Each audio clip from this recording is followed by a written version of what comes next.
Ladies and gentlemen, please take your seats. The show is about to begin. Since when do you know how to fly? 190 years old? Wow, you look great.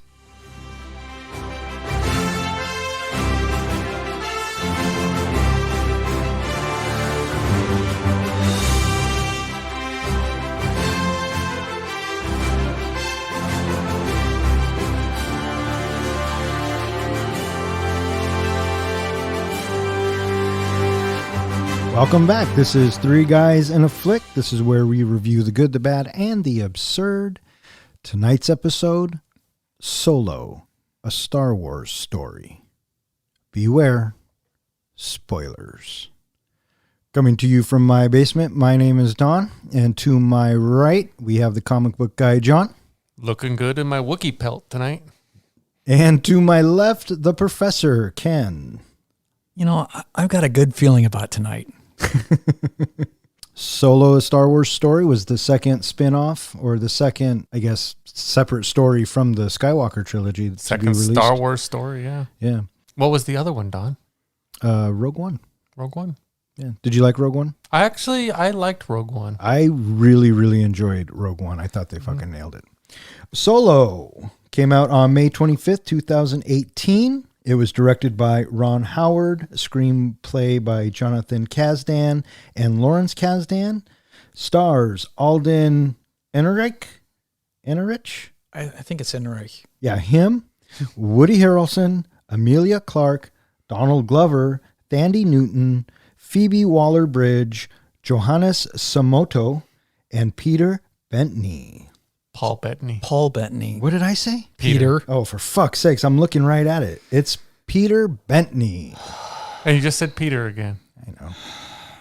Fuck that guy. Jesus. So this was written by Jonathan Kasdan and Lawrence Kasdan. Do you know what else Lawrence Kasdan wrote? Probably the greatest Star Wars movie, or arguably one of the greatest Star Wars movies.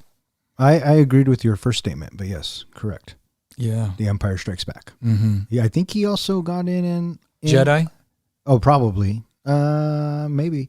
But I think he's involved in the Indiana Jones series as well. I wouldn't be that surprised. Yeah, so Kasdan and Lucas and Spielberg, I think they were all kind of in cahoots together back in the day. Yeah, I was pleasantly surprised to see his name as one of the writers. Me too. Because at least he got it. At least he got Han as a character. And I'm just going to go out and say it. Han Solo is easily my favorite character in the entire Star Wars universe. With that in mind, how does this feel going in to watch this the first time, knowing that he is your favorite character in cinematic movie history, and you are looking at a prequel story? He's my favorite character in the Star Wars universe, not in the cinematic history. I don't know who my favorite character is. Okay, but that's a good question. I understand what you're saying. Top five. Well, right. I see what you're saying. Top five. Real quick. I felt kind of a little apprehensive going into it, only because I've always said that this movie had the same problem that Mad Max Fury Road had. And I think we talked about this in The Road Warrior. Tom Hardy was no Mel Gibson. So that right there kind of just takes me out because the character's iconic, and Han Solo I would probably hold above Mad Max. Okay, so when you were when you were watching Fury Road, your arms are crossed across your chest, saying "Impress me." No. Okay, so you were open to Fury Road. Were you open like this in Solo? Yes. Okay, I tried to be. Okay, John, what about you? I don't know. I think I'm with Don. I was stuck on, was he going to live up to Harrison Ford? And that was the question. Wait, Harrison Ford or Han Solo? Harrison Ford playing Han Solo. That they're interchangeable. You know, that Harrison Ford is Han Solo. And I just felt like he didn't feel this like the same character, like a younger version of the same character to me. He felt like a brand new character. Because see, that's what it was for me too. It's like, man, This movie has some really big shoes to fill because we have had years of being able to say to ourselves, this is who Han Solo is. Han Solo means so much to us, and all that has been said in the cinematic stories and all that has been said inside of our heads. No, Han's not like that. Yes, Han would totally do that. Yes, Han shot first. Absolutely. All of these feelings, all these preconceived notions, and you go and you're going to show me a story about Han Solo. Good luck. Something we've talked about before is going into a movie with high expectations and going into a movie with low expectations. I hate when I go into a movie with high expectations because then a lot of times the movie does not live up to the hype. The only movie I can say that lived up to the hype of high expectations was The Dark Knight, because I went into it with high expectations and it met them. Going into this movie, I had high expectations. I'm not sure it quite met it. I like going into movies with low expectations and being pleasantly surprised. What would you say, Don? My expectations were kind of at ground level. Rogue One really impressed me, so my hopes were kind of high. But again, every time I saw, and I liked the trailer. The trailer was fun. Two things right off the bat kind of just, I wouldn't say bothered me. They were just on my mind a lot while I was anticipating this film and even seeing this film.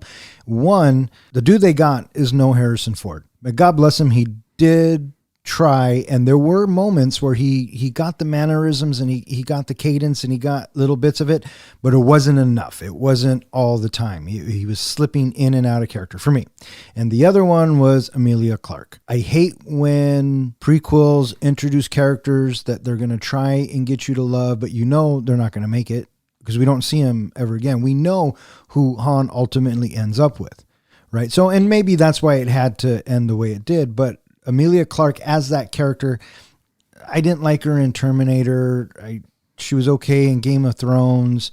I'm just not really that impressed with her as an actress. And if you're listening, Miss Clarke, I do apologize. I'm sure you are a lovely person. And she was brilliant in Game of Thrones. Okay, well, I didn't want to just bag on her. She is the Dragon Queen. She really is. And that last season kind of fucked it up for her. But anyways, so my expectations going in were at ground level. And after I watched it, I think that film's heart was in the right place. And there was a lot of cute callbacks and lip service to the fans. It was enjoyable. It was fun, I guess. But yeah, I guess it was one of those instances where what my expectations were, I wouldn't say they were lower. I didn't come out thinking that it was worse than I thought it was going to be. I'll go ahead and say it was better than I thought it was going to be. Let me ask you a piece of trivia here. You mentioned earlier this movie came out on May 25th, 2018. What other movie came out on May 25th? That would be Star Wars. Duh. May 25th, 1977. Star Wars, A New Hope. Not at that time. Duh. When it was released for the very first time, it was called Star Wars. It wasn't until after Empire Strikes Back came out that they dubbed it A New Hope. Did I just stump you? I did not realize that. Hell yeah! Where's my clapping? Oh, man, I got rid of it. But no, yeah, crazy, huh? During an adventure into the criminal underworld, Han Solo meets his future co-pilot Chewbacca and encounters Lando Calrissian years before joining the rebellion. You know, this movie was made for $300 million, and it looks like it made $393 million. And I could probably tell you that $300 million that they made back was just off the Star Wars name alone. Yep. Right. That's probably why it didn't do that great in the theaters. And it probably got that initially. You know, oh, yeah, sure. A lot of it came in when just the Star Wars fans flocking to the theaters. Yeah, just like with get the early previews and yeah, for sure. Totally. The company was asking for $500 million to break even. And so for it to come in under that, they would consider it a financial loss. First Star Wars movie in history to be a financial loss, I believe. Everything else was great. But this was kind of a troubled production to begin with. There was, it was plagued with numerous issues. Yeah. Ron Howard, who gets credit for directing, wasn't the original directors. Do you know who the original directors were? Oh, I did not put that into I know my it was notes. the gentleman from the Lego movie, but I don't remember their names. Yeah, There's Phil Lord and there's two of them. Someone else. They're executive producers. Yeah. Why did they at least got the executive producer credit, right? I guess they left on bad terms. Why did they leave? Creative differences, I believe. So their impression was that the movie was supposed to be put together as kind of a comedy. And so they were doing a lot of lighthearted stuff with it. And coming off the Lego movie and such, they were very laid back about stuff. They were on board with actors improvising scenes. Lawrence Kasdan was really frustrated how the script was not being followed. He wanted it a little kind of sort of word for word, and it wasn't going down like that. And the dailies that Kathleen Kennedy was looking at, she's like, I don't think this is what we're looking for. And so as things progressed, they decided this is moving in the wrong direction. And so as a result, we got to let you go. We're not on the same page. And Ron Howard didn't want to do a Star Wars movie originally. No, he didn't. He was offered Phantom Menace originally. You fucker! I was going to throw that out as trivia. And he thought it'd be too daunting to live up to the hype of a Star Wars movie. But they still got him to come in to get to do this movie. Well, he also had like 20 years under his belt of directing other movies. Yeah, Spielberg was offered Sith. I can't remember who Lucas wanted to direct Attack of the Clones, but it wasn't him. Lucas didn't want to direct any. Did any Lucas, of the three? Did Lucas even have any say in Solo? Because I thought at this point Disney had taken over. No. And they had thrown his ideas out the window. Yeah, no. I mean, I'm sure he gets to be heard. Yeah. But whether or not they listen. He had a whole idea for a Solo trilogy, and they threw that out the window and said, we're going in a completely different direction. Yeah, after the prequels, can you fucking blame him? Yeah. He had Ron Howard's ear. Ron Howard, really looks up to Lucas, and they collaborate a lot on things. And Lucas was understandable, in the daunting epic of taking on a Star Wars movie to Ron Howard. Look, you just gotta go in there, tell the story. You know what makes the elements of a Star Wars story go. Put those in there and realize you're not going to please everybody. And at the same time, it's going to be okay. Just make it your movie too. And then the other thing that he, I read this other little blurb where Lucas, he's on set for the first day of shoot, and he's just supposed to be there for a little bit, and he ends up staying the entire day. And he ends up kind of sort of saying, well, what if Han, I think Han would do this, and things like that. Howard ended up going with that. Yeah, okay. So he did have an ear with George Lucas at least. And George Lucas and Ron Howard, they have long history together. Ron Howard and Harrison Ford have long history together. What movie did they star in? American Graffiti. Dang it. Come on. That's an easy one. Yes, it is. What character did Harrison Ford play? He was a truck driver, wasn't he? He had a cowboy hat on. He was the inspiration for the Fonz. Yeah. Oh, really? Yeah. That I did not know. Yeah. Well, there you go. We're just zinging each other all across the table here. So Lawrence Kasdan, I thought, was going to really have a stronger story for Han in this movie, and I didn't feel like he was represented. Han was represented as well as the Lando storyline, the Beckett storyline, Kira's storyline. I felt like that these other people are almost as important, if not almost even more significant than Han was in this story. It's because of the presence of the actor didn't command it. Now, if that was a young Harrison Ford, I feel like his presence would have demanded the attention.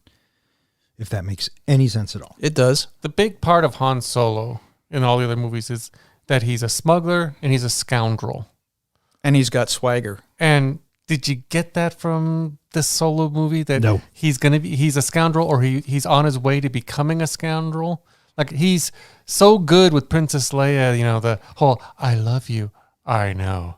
That whole thing, and he doesn't feel like that character in this Solo movie. And what does he say when Lando says, I hate you? I know. There you go. Little callback. Yeah, they had a lot of those callbacks in this. Yeah. Like, he kissed Emilia Clarke in the same room that he kissed Leia. On the Falcon. When the wardrobe. So he knows that And room. Tobias comes to get him. Hey, don't mean to break this up, but We got work to do. And so he kissed Princess Leia on the Falcon in that same room? Yeah, in one of the movies. According to the trivia, I didn't see them looking physically the same, but that's what the trivia reads. Well, for one, Han slides through some pipes to get to her. Yeah, and Leia, So- she's working on a piece of equipment. You know what they're saying? They're saying that after all the years and everything, that's the room, but it's deconstructed, which is dumb. Yeah. Well, they don't have the capes in there anymore. On the planet Corellia, orphans Han and Kira escape a local gang. They bribe an Imperial officer with stolen starship fuel, known as coaxium, for passage on a transport, but Kira is captured before she can board. Han vows to return for her and joins the Imperial Navy as a flight cadet, being given the surname Solo. So the movie starts off in Han's hot wiring a car. And so he gets in the car. And now we're into this little chase. What did you guys think of his introduction? Did you notice that the vest he is wearing is the complete opposite color of the one he wears in New Hope? White vest, black shirt. Yep. So it's completely reversed. Can I just bring up real quick the fucking dice? Why do we need the dice? I don't know. They put that in as a connection to the other movies because it's on the Millennium Falcon in the other movies. So they wanted to have some callback. No, it's not. We've never seen him before. We never saw him until Luke gives him to Leia in the fucking Last Jedi. Thanks, Rain Johnson. Why are you changing shit up? Now they got to go back and explain it, which was dumb. Anyway, the fucking dice annoyed me. But I kind of like the opening narrative where it tells us that, they live on the streets of Corellia and now the kids are being used for criminal activity.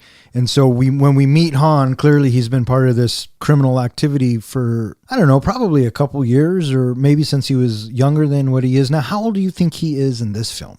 I'd say he's around 17, 18. That's what I think. Just to go back real quick, did you catch how this is one of the first movies, I think, the Star Wars movies, that starts on a planet and not out in space? But they kind of connected it to the movies by having that overhead shot of the Star Destroyer. Oh, you mean when he looks up? When he looks up and he sees it, because that's where they build all the ships, is on Corellia. Right. And so instead of starting in space, he's looking up and seeing the ship in space. I didn't even notice, and which is funny that you say that because when I'll go watch a Star Wars movie, any of the 9 that have been out, I always think that when they very first start. I wonder if they're going to start in space. Yeah. Good catch. So what did you think of him being part of this street gang? These little thugs. Does that surprise you that he's going to turn out to be a smuggler? And no, because we get the hint from our introductions in New Hope and all that. He's had a hard life. Mm-hmm. He's something put him into this criminal underground, whatever. And I guess the way it's set up is that all these orphans who are living on the street are brought into the criminal element of whatever that big shrimp's name is, Proxima. Proxima something. Lady Proxima. Yeah. Voiced by Linda Hunt. Which you got to wonder how she got into such big power when 1, she has to stay in a pool, and 2, she can't go out in the light. But now she's a boss of a whole criminal organization. You're only as strong as your muscle. So I bet you her muscle guys are. And why do they obey her? I don't know, because that's the way Kasdan wrote it, sir. Same thing could be said for Jabba the Hutt. Yeah, but he gets around. Does he? Does he? And the Hutts kind of have power all over the place. Well, yeah. So once again, it's the muscle. Yeah. I loved when he was talking to Proxima and he pulls out the thermo detonator. Yeah. Call back again. And click, click. Yeah. I just saw you go click, click with your mouth. He just plays it off, and it's pretty funny. That was a cute callback. Then they escape. A chase ensues. What'd you guys think of the chase? This is one of the scenes I really like because it showed that he's not, the Han Solo that we know yet. He's not, the wins every time kind of Han Solo. Especially when he tries to go through that little tight area and he fails. I love it. And I'm going to make it. He didn't make it. Well, it's because of that he's able to do it in Empire Strikes Back when he's flying through the asteroid field. Yeah, and I mean that scene happens throughout the whole series. Lando does it with the doesn't he do it with the Death Star, the Millennium Falcon, the second time the Death Star is destroyed? Do they tell him he's not going to fit? Well, just the fact that he flies through a real tight crevice kind of thing. Well, we get that when they're also escaping the Maw. Yeah. Yeah.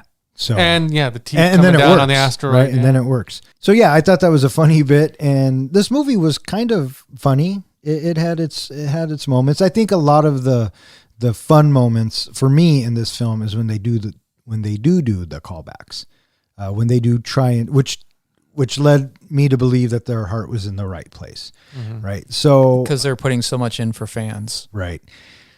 So they escape. Han and Kira escape Proxima. They're trying to get out off of Corellia. They're almost there. They're going to trade the coaxium, the unobtainium, the vibranium. No, I think it's just, what's it called? Coaxium. Coaxium, you had it right. Fucking killing me. They trade it for transport, and all of this is Kira's fault because she waits so long to put it in the tray when the Imperial officer is like, all right, give it to me. And Han's like, do it. She doesn't do it. And finally she does it. As the door opens and they walk through, Han gets through, Kira doesn't. It's Kira's fault. I don't disagree with any of that. I just like how he, went off to fight, as a cadet in 3 years, didn't get any contact to her, didn't write her a letter, didn't try to send someone out to find her. No, just 3 years. I'm going to come find her after 3 years. She'd be dead in like a week. Probably. I think one of my favorite moments is when he says, when he's enlisting to be a Imperial pilot. The guy's like, what's your name? And he says, Han. He says, what's your family name? And he says, I don't have any. And he goes, and you can see him thinking, like, what am I going to say? And the Imperial officer comes up with, Solo. Yeah. He could have chosen other things like nobody. Well, in a time like that, I'm surprised he didn't get something more like Qui-Gon or Ahsoka or crazy names. Skywalker. Or was it what was the original name for Starkiller? Starkiller. That would have been great. Oh, that would have been a nice. They should have said, let's see, Starkiller or Solo. Which one do you want? I'll take Solo. 3 years later, Han is serving as an infantryman on Mimban, following his expulsion from the Imperial Flight Academy for insubordination. He encounters a group of criminals posing as Imperial soldiers. Led by Tobias Beckett, Han attempts to blackmail Beckett into letting him join the gang, but Beckett has him arrested and thrown into a pit to be fed to a Wookiee prisoner named Chewbacca. Able to understand Chewbacca's language, Han persuades him to cooperate to escape. Beckett, aware of the usefulness of the Wookiee strength, rescues and enlists them in the gang to steal a shipment of coaxium on Vander 1. The plan fails when the Cloud Raiders, a band of marauders led by Enfys Nest, arrive to hijack the shipment. The resulting chaos leads to the destruction of the coaxium and the death of Beckett's wife, Val, and another crewman, Rio. What'd you think of Rio? Oh, I thought he was hilarious. Yeah, I really liked that character. That was played by Jon Favreau. Jon Favreau. Got killed off a little too quick, but I mean, the whole point is to make Han a pilot, so got to kill the pilot. Yeah, got to get him out of the pilot's chair. I thought that train scene was pretty incredible, the way the train would rotate and how they'd have to. Here's my question. You're planning this big train heist and everything, and one of the things we see earlier on is that the guards on the train all have those magnetic boots. Why wouldn't they have brought their own magnetic boots? That is a good question. I was thinking the same thing. As You think that would be in part of the planning? Yeah. No, they don't. So, of course, they're going through their heist, trying to get the coaxium. You got Rio and the ship. Han and Chewie are disconnecting the couplers of the train and separating them. And then you have these guys show up, and they want to steal the payload. Enfys Nest. They want to steal the payload. And then they, of course, when things go wrong, everything goes wrong, and they get alerted by the probe droids, and now Val has to start shooting them. What kind of sucked and what didn't really make any sense to me is that Val dies for nothing. Yeah, they didn't get it. They didn't get the shipment at all, and she sacrificed her life, so basically they got away, but they didn't get anything. And then did you notice how quickly Beckett got over it? Oh, maybe he was used to it. That's got to be a hard life, man. He loses his pilot and his wife, and it's like, okay. But you gain Han Solo and a Wookiee. Well, let's go back to Han Solo and Wookiee. What'd you think of their meeting? We've heard stories for a long time why, Chewbacca has this life debt and why he stays with Han Solo. Did it live up to the hype? I thought that it was the way they met was perfect, and that there was another one of those moments, probably one of my favorite moments of the film, is when they meet, because again, the writer's heart was in the right place, and the way it all happened, and Han being Han, and Chewie's about to kill him, and then Han speaks his language, and he's like, "Oh yeah, I speak a little," and he's just kind of nonchalant about it, like everyone should speak Wookiee. Right. And then they figure out how to escape. They escape. And I love after they open the door or the lid falls in, you see Han being thrown out of the fucking pit because Chewie just threw him out of there. I just thought that was funny. An interesting point, and I read this somewhere about like original plans for the script, original things notes that they had made. The orphans on Corellia used to play a lot of sabacc. And so that's where Han supposedly learned to play sabacc. He also befriended some Wookiee on Corellia and learned a little bit of Wookiee. So that's little things that they didn't include, but you kind of can get that from his life. I don't care why he knows how to speak Wookiee. I think it's cool that he knows how to speak Wookiee. Isn't it the first time any other character in any of the movies actually have spoken a little Wookiee? Yeah. Did Chewbacca understand the Ewoks? I don't think so, no. I think it was only C-3PO that could speak to them. Yeah. Right. So yeah, now they've met and they stow away. What did you think of their meeting? I really loved that scene with them getting together, and this is where they meet. This is what bonds them together, at least initially. And when we see them and we get the subtitles, we get some subtitles, but then we don't get subtitles anymore. So we get subtitles for some of the movie, just not for the rest of the movie.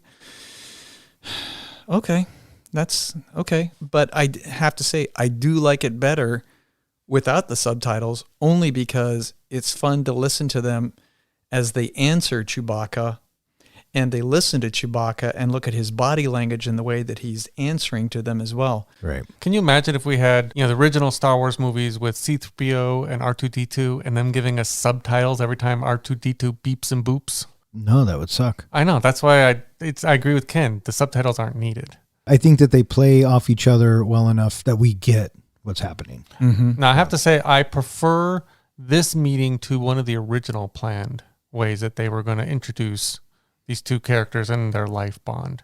Did you read about that one? No. The original plan was that Han spent time on the Wookiee planet. Kashyyyk. Oh, yeah. I remember and that Chewbacca helped raise him when he was like 8 years old. Oh, so they decided not to go with the Mowgli story? Yeah, basically. Precisely. Yeah. Well, that's good. I'm glad they kind of went this way. I don't know if it lived up to the hype, but it was entertaining. As far as living up to the hype in those moments that were created in the original trilogy that we got to go back and see later on in life, Obi-Wan and Anakin meeting for the first time, I thought Han and Chewie was better. We got to see Obi-Wan and Anakin fight that we'd always wanted to see. I thought was better than Han and Chewie meeting. But I mean, there's those moments that they're trying to give back to us or let us see what happens in it. As far as those moments, this is I do like this one a lot. Yeah, So, I didn't think it was bad at all. So the train heist does let us see Han and Chewie bonding stronger. It's during the sequence of as they're working together that Han and Chewie are consciously looking out and helping each other specifically, that we get to see their bond become stronger. And so I did like that about the train heist. My thought about the train heist in general, though, was, why the train? Well, why not just fly it? Everything else is flown. Why do we have the train? And so I went back and forth and back and forth. Why is there a train? Why don't they just fly the coaxium? And then I finally decided inside my head that, you know what, maybe it has to do with the alliance that has been put together for the coaxium to be mined and sold, that the transportation of the coaxium has to be used via the train transport because it supports the local economy. And so the local economy has the train. It supports indigenous people instead of just flying it straight off the planet. My initial thought was similar to the professor's. When I saw the train, I thought, oh, look, a train. So I felt similarly. Val, she left too soon. It was disappointing to have her leave so soon. But, you know, I get it. Whose death, hurt you more, Val or Rio? Neither of them. Yeah. I would have liked to see more out of Rio. Yeah. Val I could have done with or without. She didn't really add anything to the story except for the love interest for Beckett. All right. So since we're here, what character did you enjoy in Solo? The Character. most? I know what character means. Yeah. Which one did I enjoy the most? Lando. John? Beckett. I am torn between Beckett and Lando. I thought that both of those characters really shone in the movie, and those two characters shining the way that they did, looking at Lando being so sly and so charming, and his sophistication, and then Beckett teaching Han, this is how you be a scoundrel.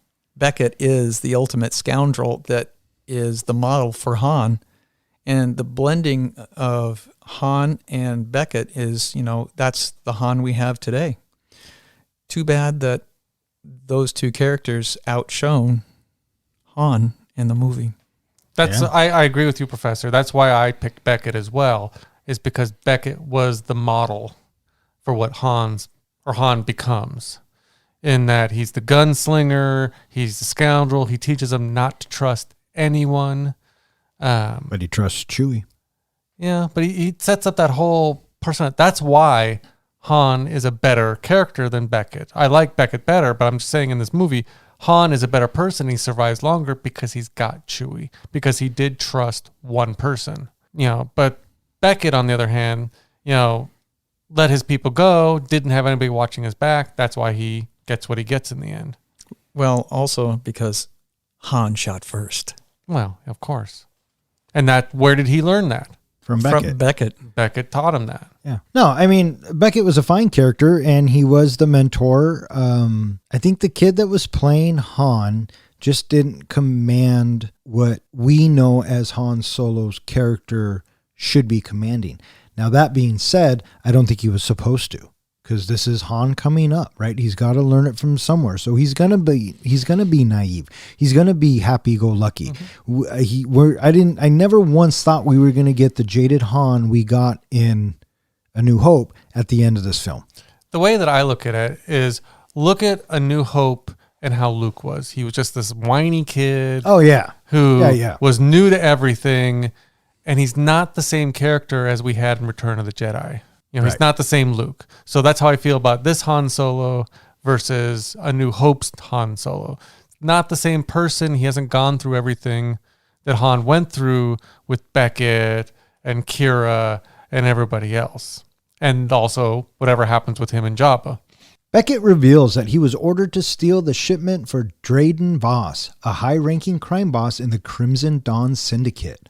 Han and Chewie volunteer to help him steal another shipment to repay the debt so that Voss will not kill him. They travel to Voss's yacht where Han finds Kira, who has joined Crimson Dawn as Voss's top lieutenant. Han suggests a risky plan to steal unrefined coaxium from the mines on Kessel. Voss approves but insists that Kira accompanies the team. She leads them to Lando Calrissian, a smuggler and pilot, who she hopes will lend them his ship, the Millennium Falcon.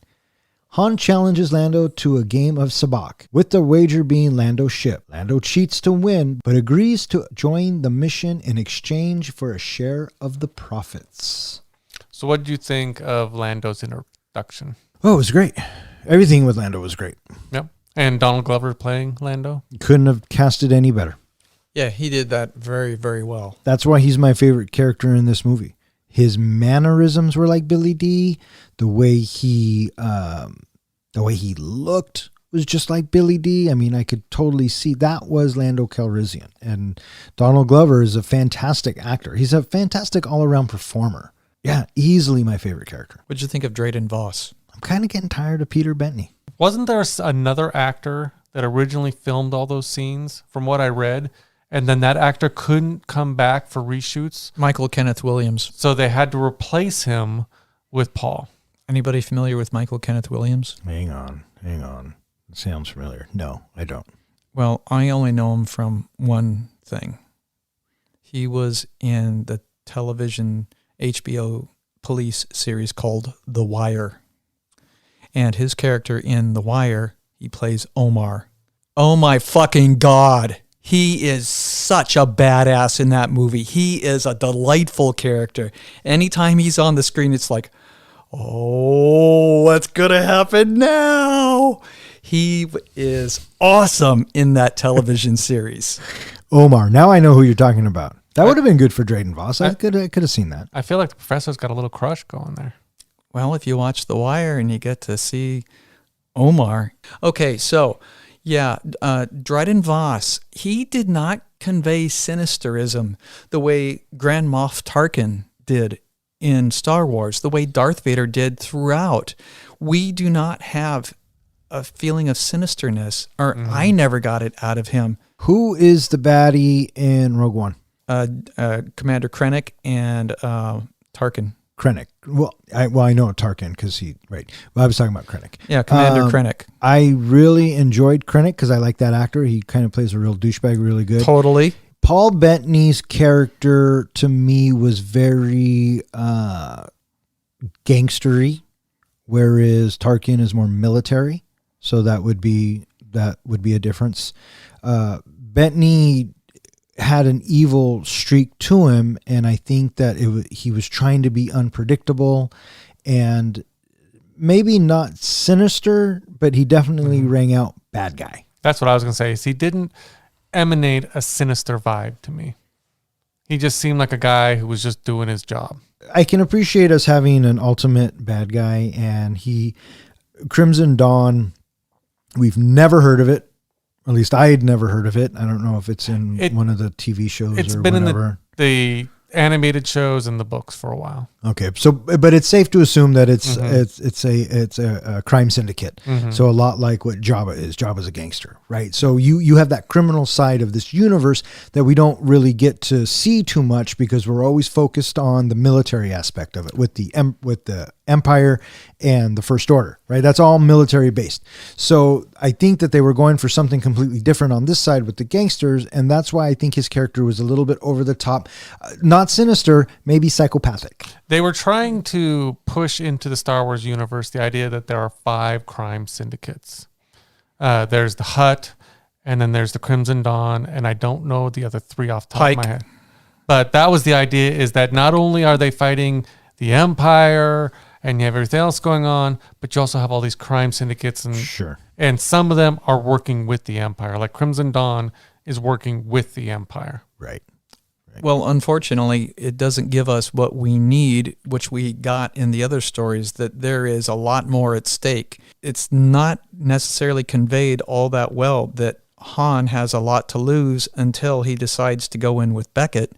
And even then, it's only secondary. And Han, he's ready to walk away. So, what does he care? There's nothing at stake for him. Yeah. This was a typical paint by numbers storyline. And it really was only there to introduce us to Han and Chewie and Lando. Well, I got the feeling that this movie was made so that all those stories that they told in the other movies and the books and all that, we could actually finally see. And they fit them all in. We got the Lando and Han meeting. We got the Chewie and Han meeting. We got the Kessel Run. That's a fair point. The introduction of the Millennium Falcon, how we got it was just all these little things. They tried to fit all into one movie. Yeah, Han getting his blaster. Yeah. Yeah, he gets it from Beckett. So it's just, which makes sense. It's all squeezed into just a 3-year time period. All right, so let's talk about the most important character in the entire Star Wars universe, bar none. The Millennium Falcon. What did you guys think of it when you first saw it? Fucking in love with it. Oh my gosh. When it is a wet dream. It is so fantastic to look at any crevice, what they did, and giving us those extra rooms and revisiting the chessboard and looking at the illumination of the cockpit. The best. And every once in a while, they would give you the John Williams Star Wars theme.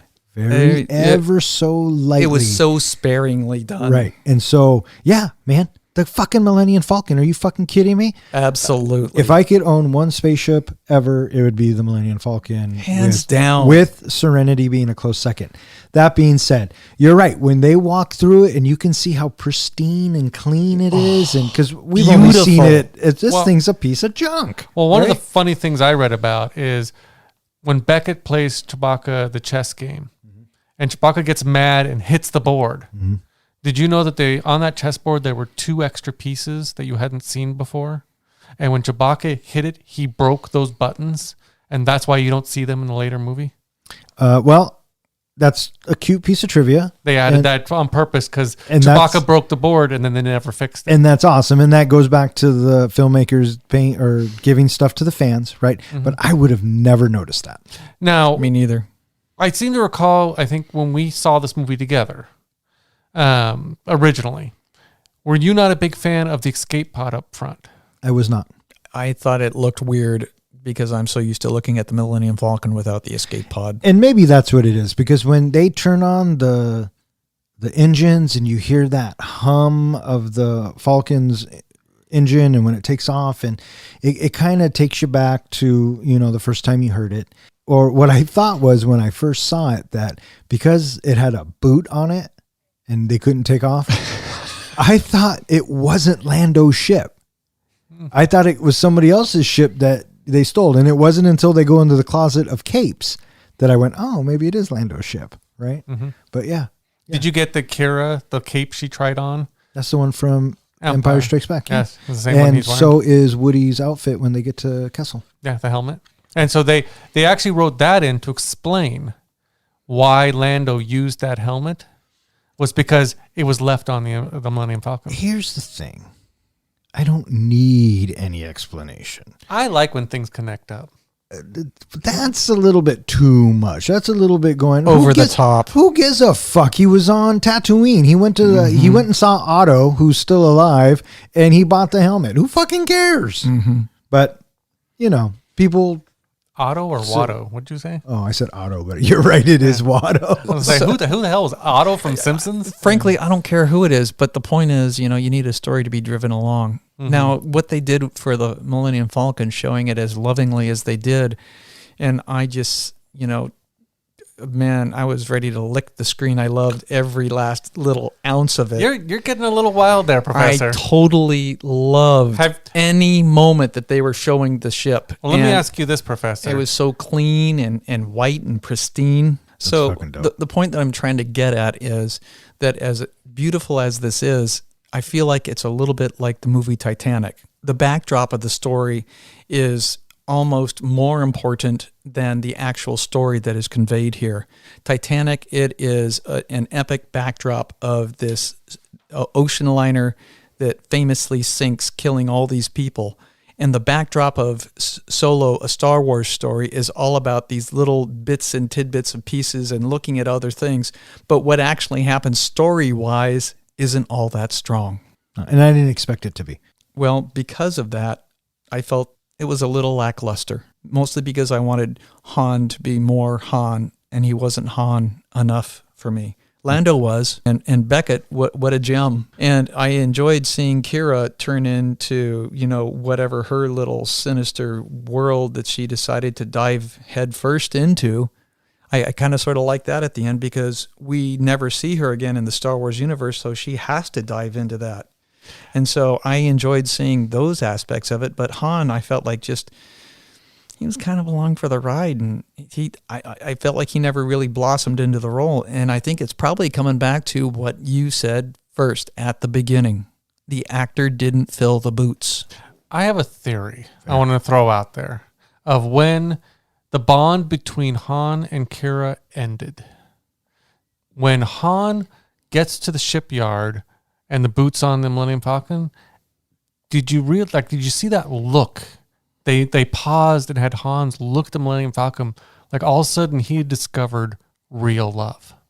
Do you see that longingly look that he had? Yeah. So I feel like right there he was more in love with the Millennium Falcon and less with Kira.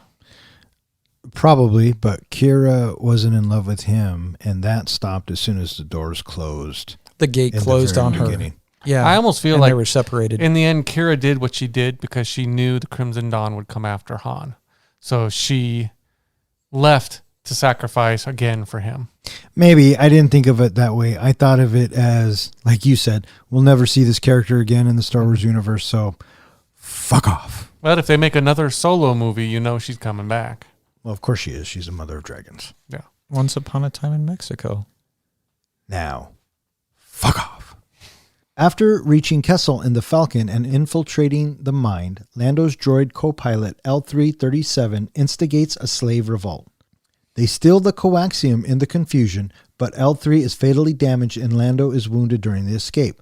With the help of L3's navigational computer uploaded into the ship's system, Han pilots the ship through the dangerous and uncharted Kessel Run to elude the Imperial blockade. The Falcon, badly damaged, lands on the planet Savine to process the coaxium.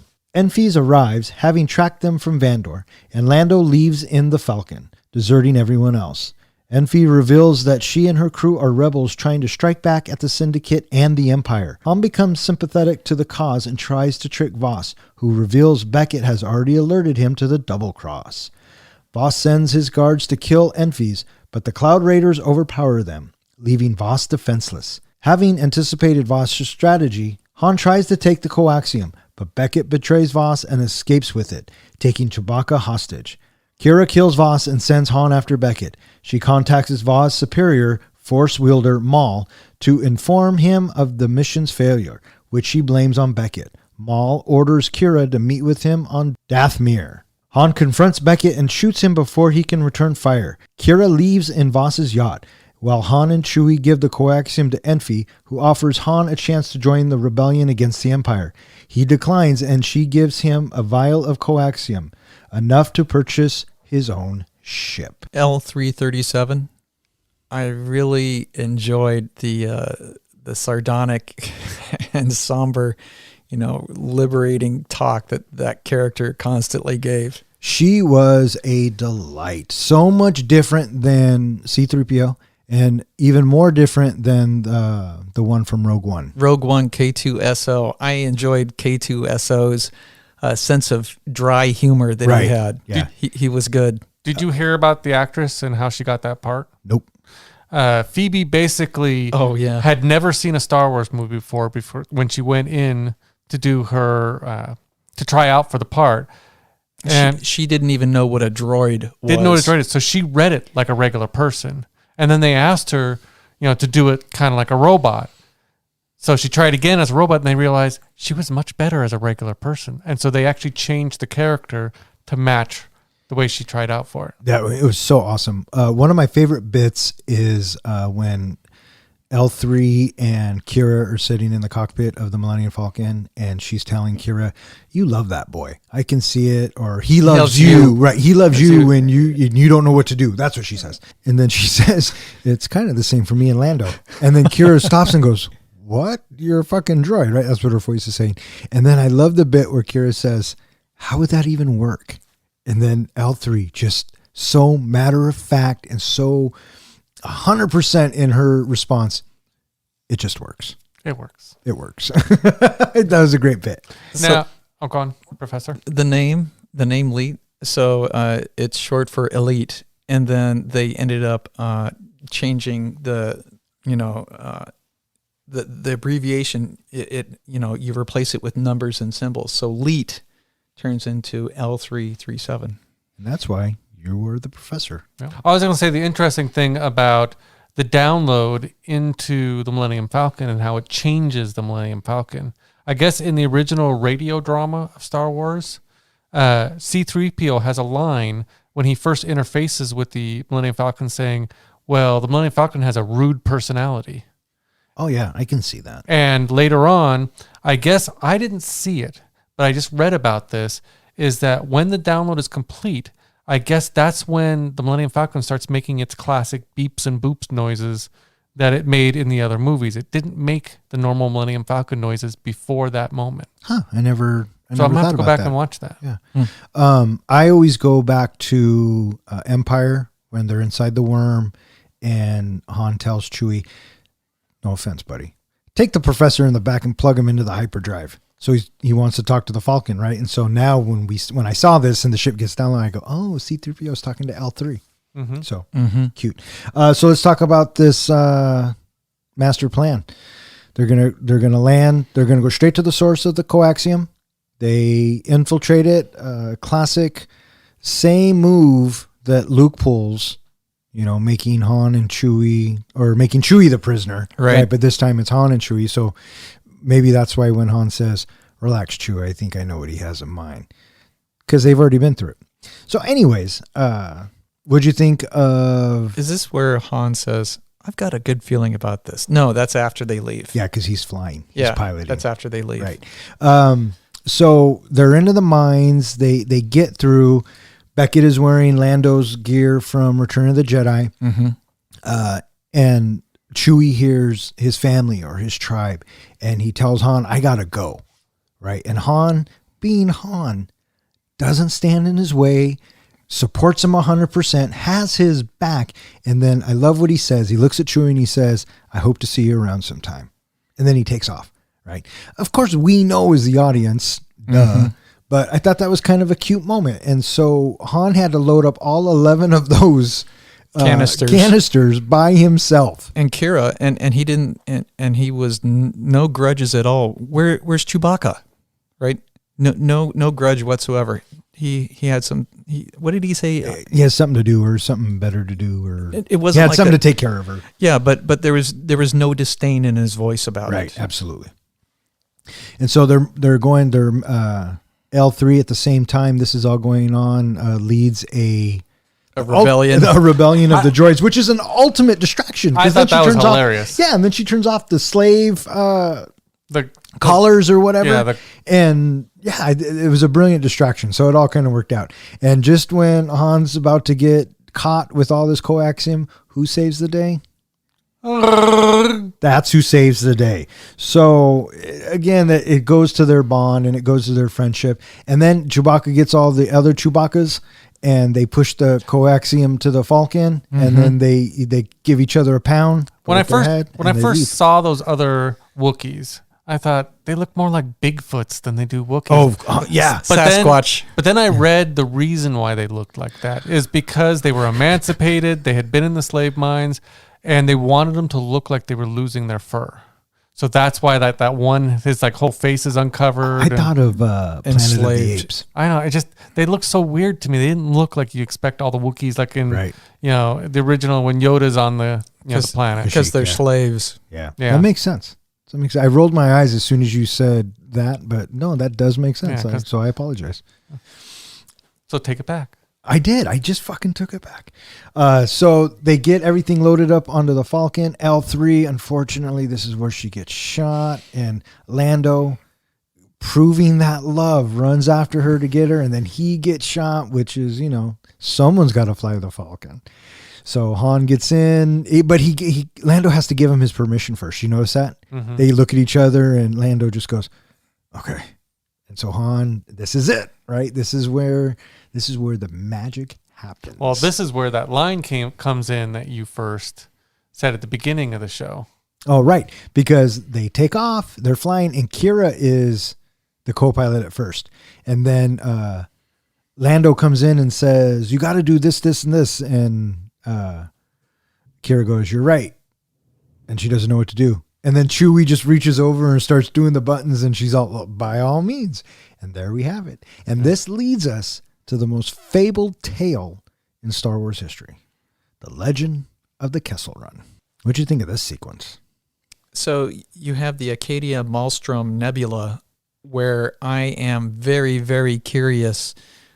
What is the Kessel Run all about? And this was probably the most anticipated moment that I had for the movie, that I'm going to see just what the heck this is all about. And I have to say that I was grossly uninformed. I had no idea. I thought it was all about time. It was about being fast in time, and it wasn't about being fast in time. Were you aware of this, Don? Yeah, parsec is not time, it's distance. Yeah. I was unaware of that. Where did I see that? That's actually in something, in a show or something. They argue about the Kessel Run. Was it Fanboys? Did you ever see Fanboys? I did. Anyways, but yeah, no, that's what kind of told me it was a distance. Yep. Distance. And so instead of taking over 20 parsecs, he took a shortcut that only took him 13, but he rounded down. Yeah, I love that. Yeah. He goes, we just made the Kessel Run in 12 parsecs, and Chewie does the I round down, buddy. That's a great moment. Yeah, so it's like, oh. And did you know, No, I did not. whilst flying through making the Kessel Run, the song that plays ever so lightly is the same tune that is playing during the asteroid chase in Empire Strikes Back. I don't think I caught that. I will remember later in the movie that there is more sprinkling of Star Wars music from the original trilogy. And We'll call it John Williams music. There you go. And it was sadly devoid in the whole first half of the movie. Oh, yeah.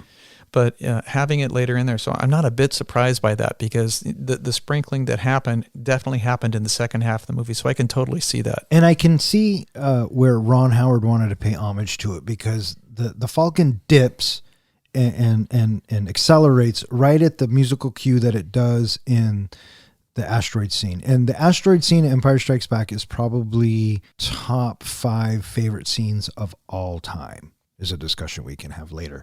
But that's why I know it so well, because I grew up watching that scene over and over and over again. And it all starts when Han goes, because the Falcon's not working. He says, well, we can still outmaneuver him. And from that moment, it's just, so brilliant. So when they paid homage to it in Solo, again, I was like, oh, wow, their hearts are really in the right place. So yeah, they make the Kessel Run. They crash land. Oh, and this is where right before they jump, he launches the escape pod, and now we get to see the Falcon as we know it, and we get to see how it kind of gets crunched in the back because it's getting sucked into that black hole or whatever, and the maw, and this scene was very reminiscent to one of the Star Treks. I think it was the first one, the newer one, when the Romulans are making that black hole. And they got to punch it out, so they give it an extra kick of something. Star Trek Into Darkness. No, it's the first one. I'm talking about the first one. Into Darkness is the second one. Is it the? I think it's what we're talking about. I thought it was Into Darkness, but maybe it's not. No, Into Darkness is with Khan. Yes, it is. Yeah. So no, I believe it's the first one. Anyway, They do the whole coaxium bit. They inject it, and then it gives them the kick, and then they fly out of there. But yeah, they got rid of the escape pod, and that's my Millennium Falcon. Did you catch the salute to a Ron Zemeckis movie during that scene? Robert Zemeckis? Robert Zemeckis, I mean. Was it a Back to the Future reference? It was a Back to the Future reference. When they take off? No. Is there flames that go behind it? When Hans is flying, through there, and he's trying to get rid of the TIE fighters that are following him. And remember, he does that slide on the ground with landing gear and everything. What does he say at that point? Where did he learn that move from? Marty McFly? I don't know. He said he learned it from Needles, who was a street racer. Oh, yeah. Needles was Flea's character. Needles was a street racer in Back to the Future. Yeah, I wouldn't call him a street racer. I'd call him more of a punk, but I get that. Needles. Yeah. Very cool. Very cool. And he breaks Lando's ship. He breaks the landing gear. So they escape and they land on this planet. What's it called? Anyways, they land on this planet and they have to get this coaxium refined before it blows up the world. So Han, Chewie, and Beckett and Kira get off the Falcon, and they go to get this stuff refined, and then Lando fucking takes off.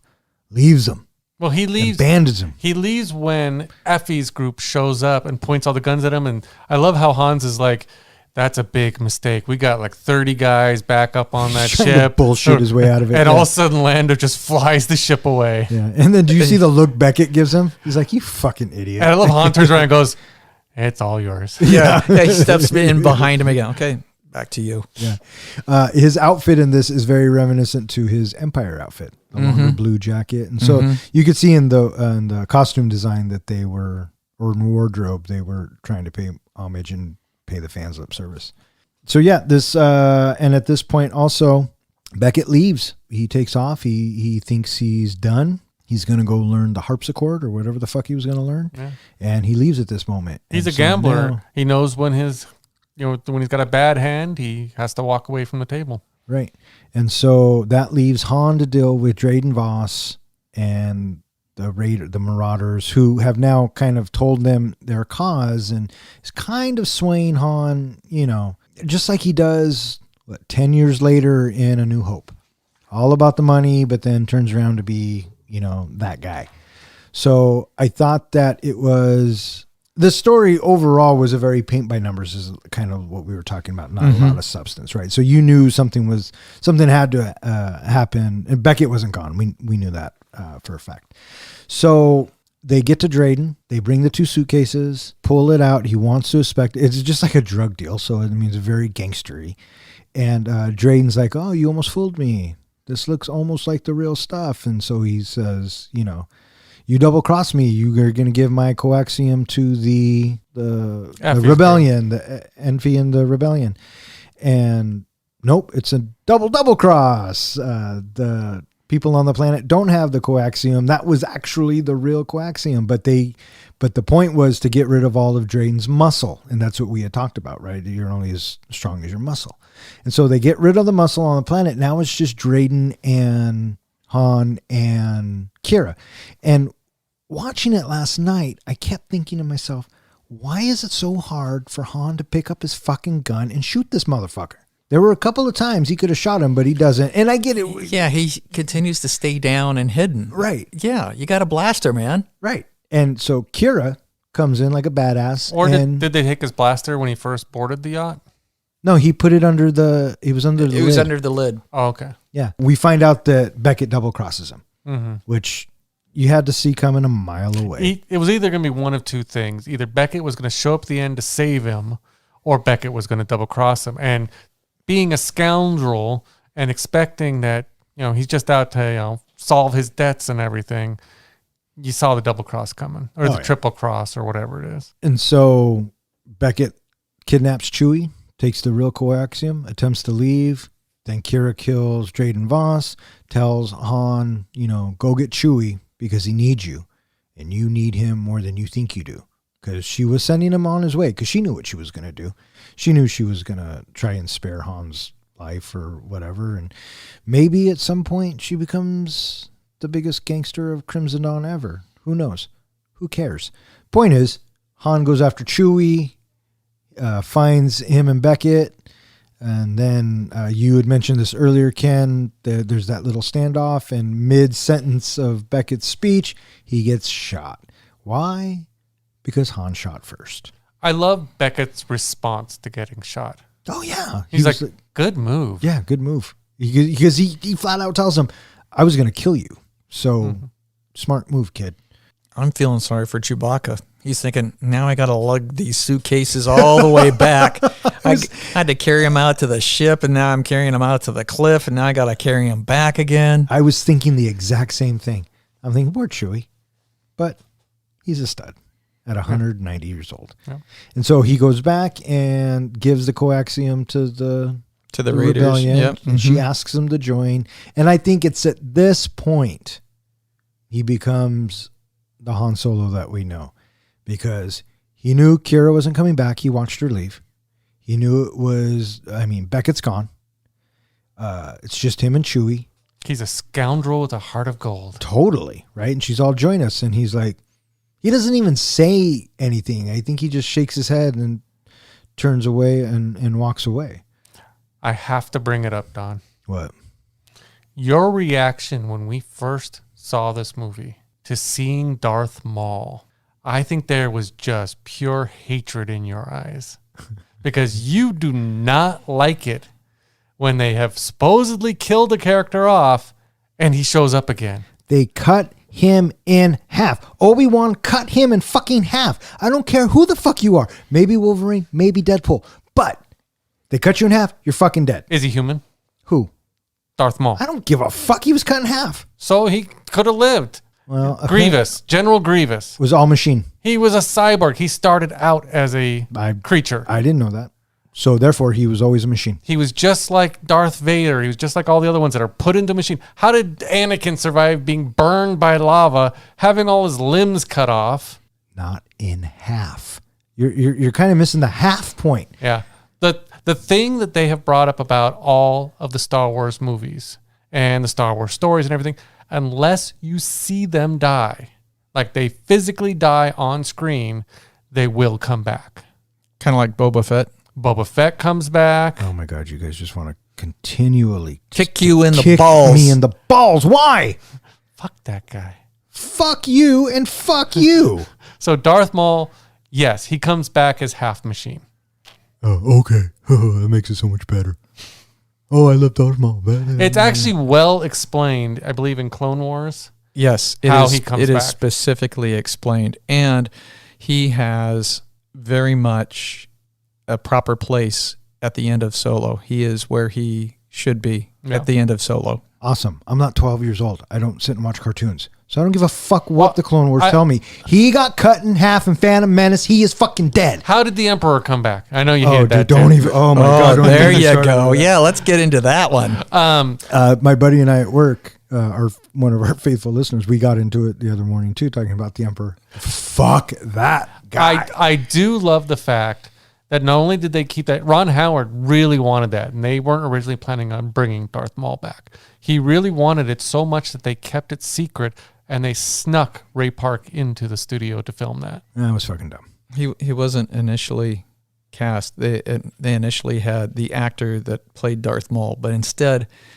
they wanted specifically to have the voice talent from the Clone Wars. Mm-hmm. And so listening to him, it's like, it is Darth Maul. Oh my God, it is. Guys, fucking give me a headache. Yeah, we should get into the Boba Fett thing again sometime. He got out of that pit.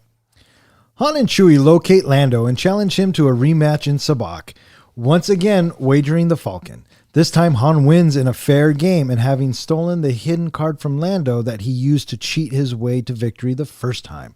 Han and Chewie then leave for Tatooine to find the crime lord mentioned by Beckett, who is putting together a big, profitable job. End movie. This was a great scene because later on, when Lando and Han are arguing, Lando makes some comment about, you stole my ship from me. Hey, I won that fair and square. Exactly. He brings up, he won it fair and square. And he says it in Solo, I won fair and square. Mm-hmm. And did you notice when he comes in, he's all pissed off, and then he sees the card, and then he grabs him and he hugs him like, oh, I was just fucking with you? Same way Lando did in Empire. That's exactly right. Exactly. Yes, it's like, I love that. Yeah, that was one of those moments where their heart was in the right place. Mm-hmm. Yeah. Okay, so now we've got this Star Wars story. What do you think makes a Star Wars story? Because there was just barely a lightsaber, which you're kind of sort of used to in a Star Wars story. Also, there was no talk. There was nothing to do with Jedi in this. There wasn't in Rogue One either. But there was Jedi talk in Rogue One. And one with the Force and the Force. Yes, one with yes. But the point is, in Solo, there was no Jedi talk. Yeah, and no C-3PO, no R2-D2. Right. So with that, what do you think makes a Star Wars story a Star Wars story? Is this a Star Wars story just because it's just sprinkled throughout with everything Han? That's what makes it a Star Wars story? I'm just curious. Yeah, I get it. What makes this a Star Wars story is Han, Chewie, Lando, anyone who we have been introduced to, and the from most Star Wars. important character. If you say fucking Darth Maul, I will kick you out of my fucking house. No, I was going to say the Millennium Falcon. So close, dude. You got so close. We spent very little time addressing Chewie. What did you think of Chewie in this movie? Fantastic. Chewie's Chewie. Chewie's always Chewie. Yeah, and in fact, the actor who played Chewie in this did Peter Mulgrew. He wrote him a letter. Peter Mayhew, excuse me, wrote him a letter, saying what an honor it was to play this character. That you brought to life.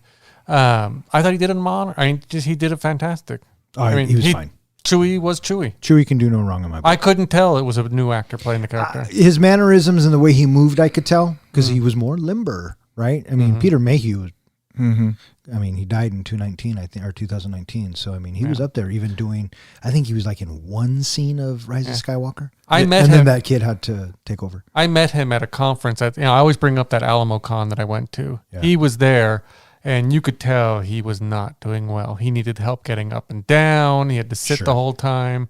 I was told... Well, the dude was fucking 12 feet tall. I was told that the whole reason why he was still even doing the comic book conventions and the pop conventions was just to get money for whatever next surgery he needed to have. Oh, I think I remember hearing a little of that. Yeah. That's too bad. So it was kind of sad. Yeah. Chewie rocks. Chewie always rocks. Yeah. And you know who else rocks? Who? I met Ray Park at that same convention, and he rocks. He's the one who plays Darth Maul.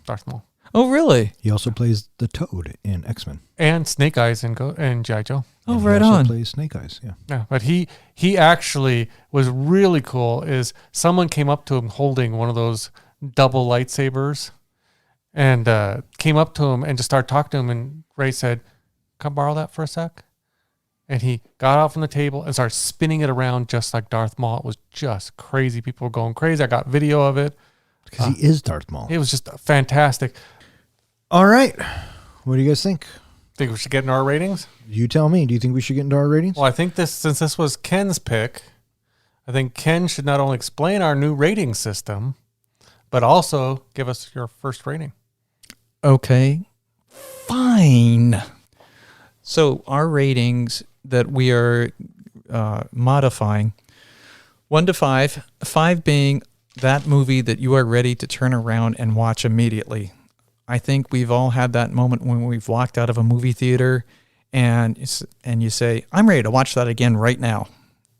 I think that is a 5. And so right after the movie's over with, you're ready to watch it again right now. 3, that's a movie where it's like, okay, I'm glad I saw it. A 1 is a movie that you are thinking, there, I saw it enough. And a 0 is I feel like somebody owes me 2 hours of my life back. Nice. Good explanation. That about sums it up. Yeah. So I picked this movie because a couple of reasons. One, when I first saw the movie in the theater, I really didn't know how I felt about it. There was a ton of trolling that was happening about this movie, and I wanted very much to love this movie because Han is such an iconic character, and Star Wars is my favorite movie. It's between that and Raiders. And so I needed to have a validation that Han is as iconic as I think he is in my mind. And as I watch this movie, it's not delivering the way that it needs to deliver. I really wanted to love this movie. I truly wanted to love this movie. And it has good moments to it, and there are some things I enjoy about it. Unfortunately, Han isn't the main part of the movie that I love.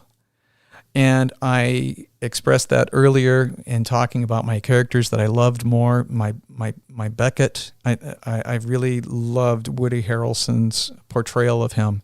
I thought that he was great. Each time he was on the screen, when we first meet him as the captain, loved that bit. Mm-hmm. And I really enjoyed also the Donald Glover, Lando Calrissian. Great character development there. And unfortunately, Ehrenreich, I just don't think that he filled those boots the way that he needed to. But those are really big boots to fill. I really fell in love any moment the Falcon was on the screen and getting to see the Kessel Run. But in the end, I'm glad I saw the movie. I don't own the movie, and I'm glad I got to see it again. But I think it's probably not necessarily one of the strongest movies in the Star Wars universe. You've got a mass average movie here, I think, in Solo. It's not great, but it's definitely not the worst of the Star Wars movies. It's in the middle, so I give it a 3.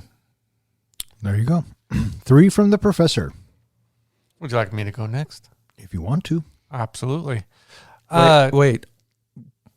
All in Wookiee.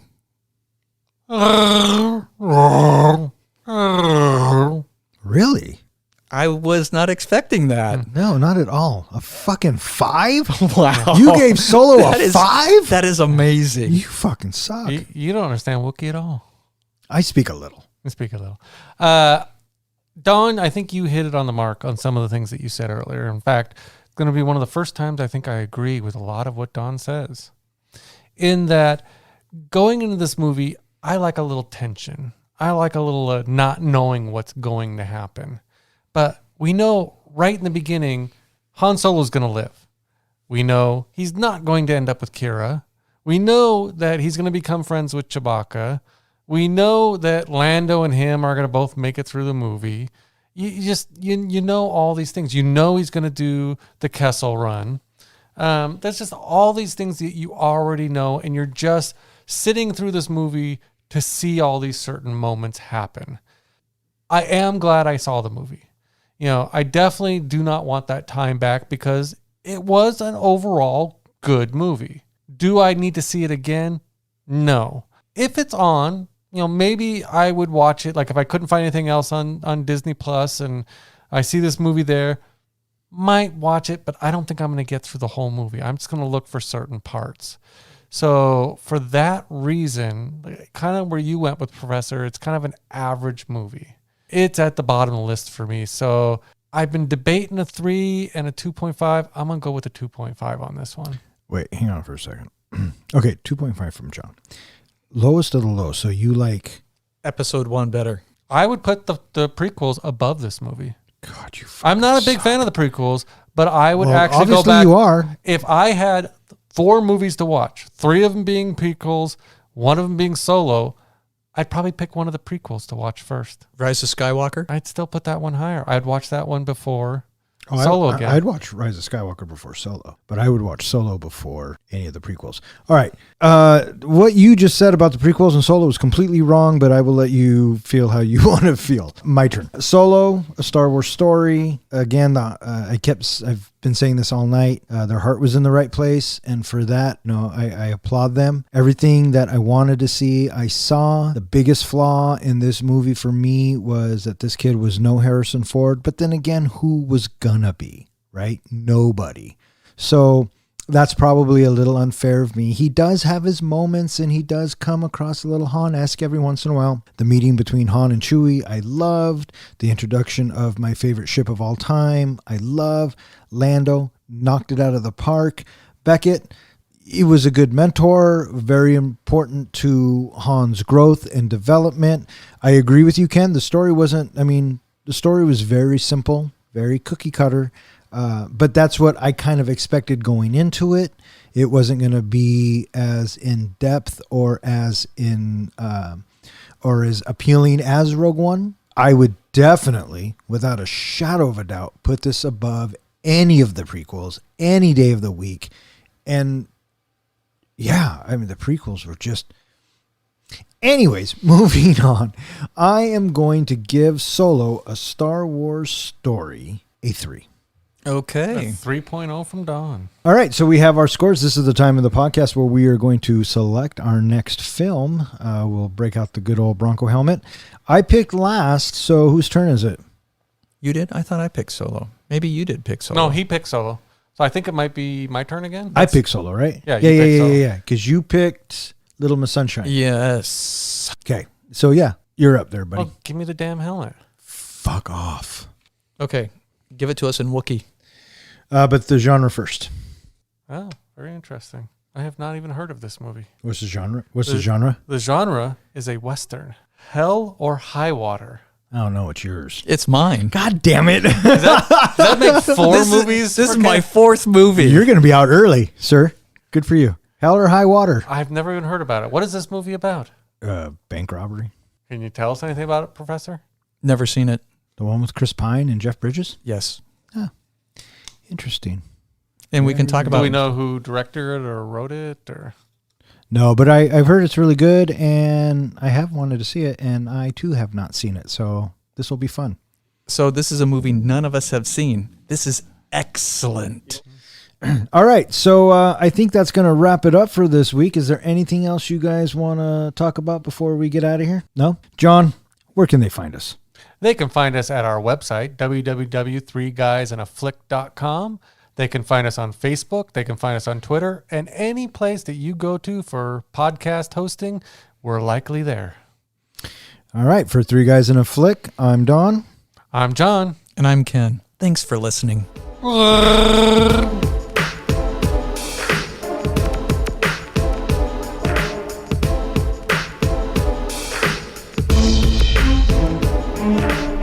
We are recording. This is Solo. A Star Wars tale. Ladies and gentlemen. Story. I fucking hate you guys. Ladies and gentlemen. Yeah, Ken. Please. I will turn this car around right fucking now.